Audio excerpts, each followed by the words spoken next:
Travis Hunter trading up to number 2 in the draft to grab the two-way Colorado star who begins his rookie minicamp on Friday. His new head coach, Liam Cohen, talked about their offense getting more explosive this season.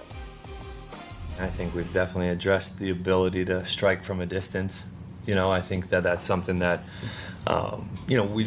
we struggled to do a little bit last year in Tampa, where you ended up having to go 10, 12 play drives a lot, and it was efficient, right? But ultimately, you're looking to be as explosive as you can in both the run and the pass. And I think that was definitely addressed in both pro free agency and in the college draft landscape. So don't think we have to add any more at this point.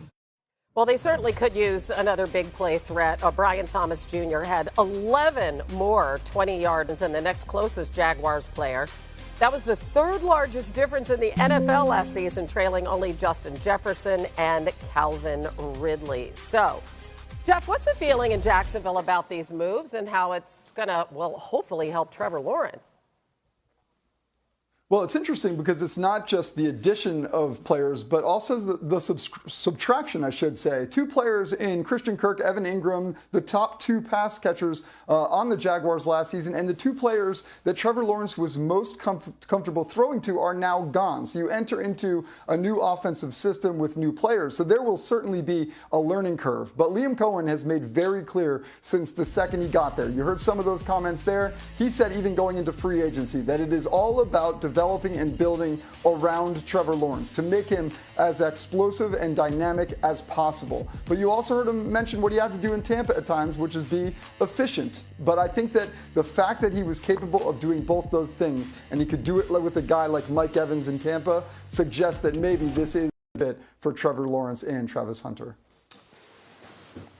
Yeah, and I think, what he's saying is, look, we want to put speed on the field. That's what we want to do. And, I don't think it was necessarily a shot at Mike Evans. Mike Evans is a Hall of Fame receiver. Just, look, not the same type of speed that he had early on in his career. You just look at what they have. They have 2 first-round receivers, Brian Thomas and now Travis Hunter, in the starting lineup. They also signed De'Ami Brown, who is a big play receiver and is, essentially their 3rd receiver. They want speed on the field. And I think that, when you look at some teams that have said, all right, like, we're going to go big on speed, I think you look at like what Kansas City did a few years back. It was Tyreek Hill. It was McCole Hardman. It was guys like that where you said, look, we're trying to scare you to death with how much perimeter speed we have. And we feel like we have a quarterback that can get the ball down the field. And so, look, I think that's what they're trying to do in Jacksonville. I think actually if you look at Green Bay, that's what Green Bay is trying to do. So they're building a case to say, all right, Trevor,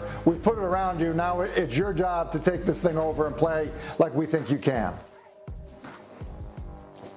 Tim, the last part is the most important part you just said. This is going to be about Trevor Lawrence not flashing and playing with consistency. To me, that's been the biggest issue in Jacksonville. Yeah. When you start talking about his play.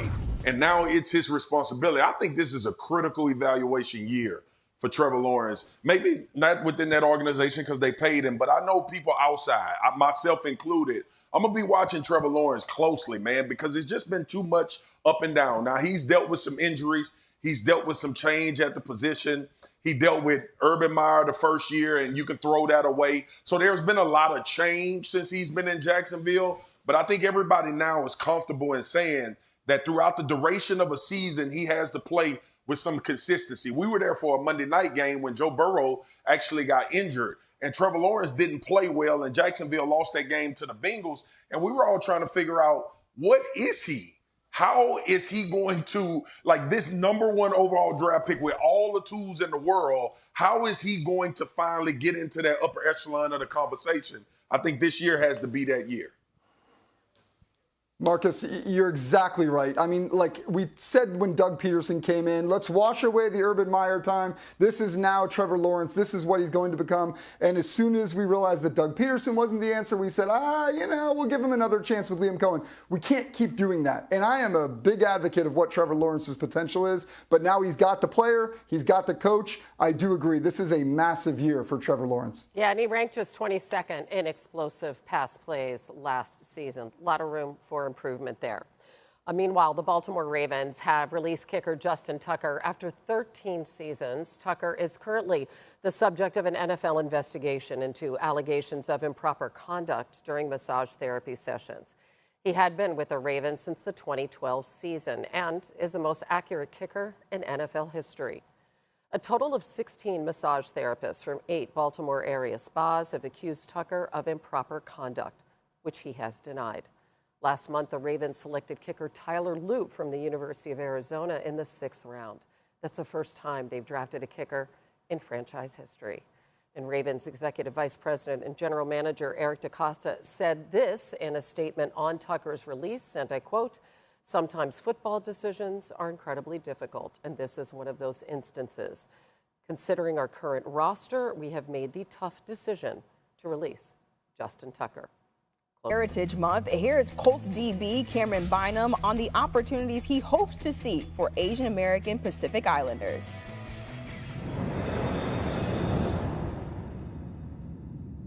My goal for the future is to see Asian Americans and just Asians overall be introduced to sports at an early age to give them time to develop and become stars in their own space. I think the earlier we have the Asian community start sports and get introduced to it, I think the world will start to see that there's real ballers in every sport across the Asian community.